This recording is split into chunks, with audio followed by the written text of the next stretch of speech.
Speaker and the incoming Congress. So let's discuss now with Democratic Congressman Lloyd Doggett of Texas. He is the incoming Vice Chair of the Congressional Progressive Caucus. Thanks for coming on, Congressman.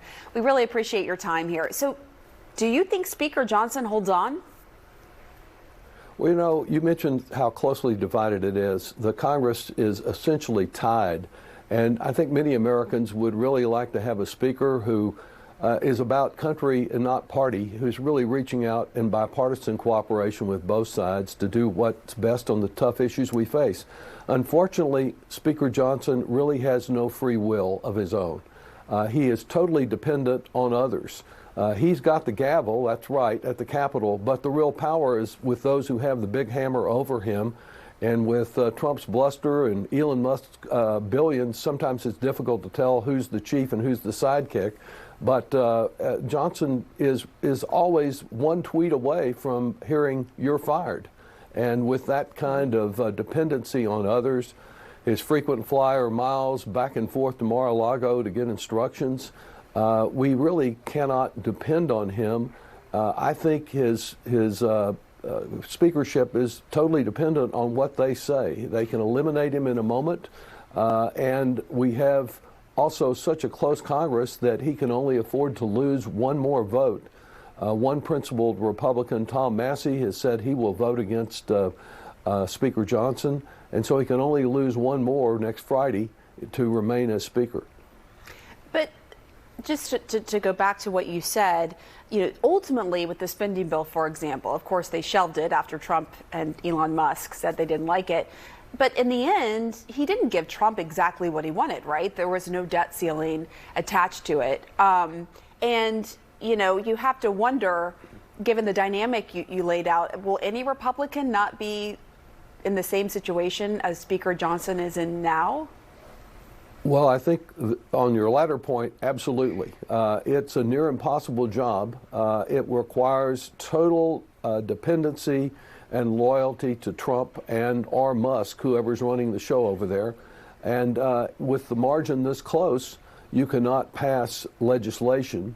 You can continue to feed red meat to your red base, but if you're about solving the problems of the country, it's very difficult to do it without some cooperation across the aisle. In order to have that kind of cooperation, you have to have trust. And it's pretty clear that on the budget agreement, months in preparation, trying to work out all the fine details, that trust was breached because Johnson agreed to something that he didn't really have the power, given his really being essentially a puppet with the strings being pulled elsewhere. He didn't have the power to follow through, and he really breached the trust that Democrats placed in him.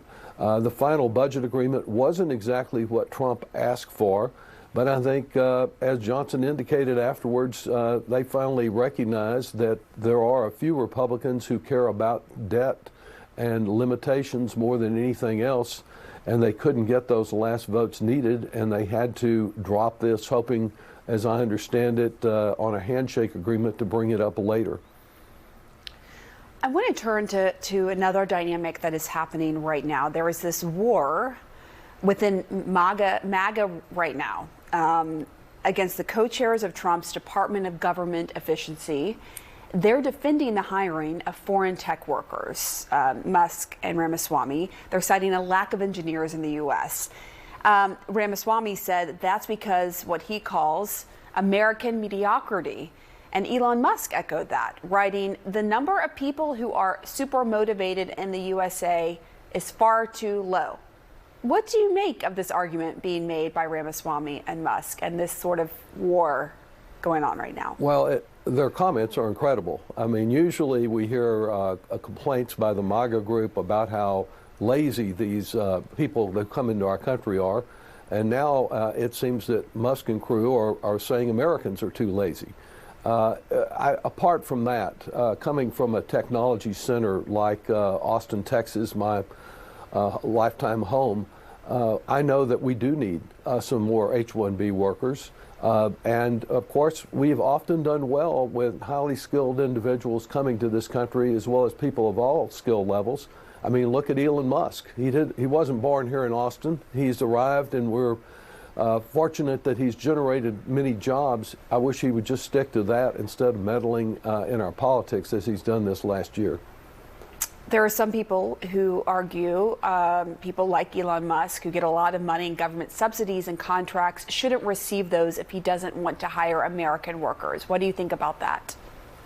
Well, I certainly want him hiring American workers and hiring people that are here with proper immigration status.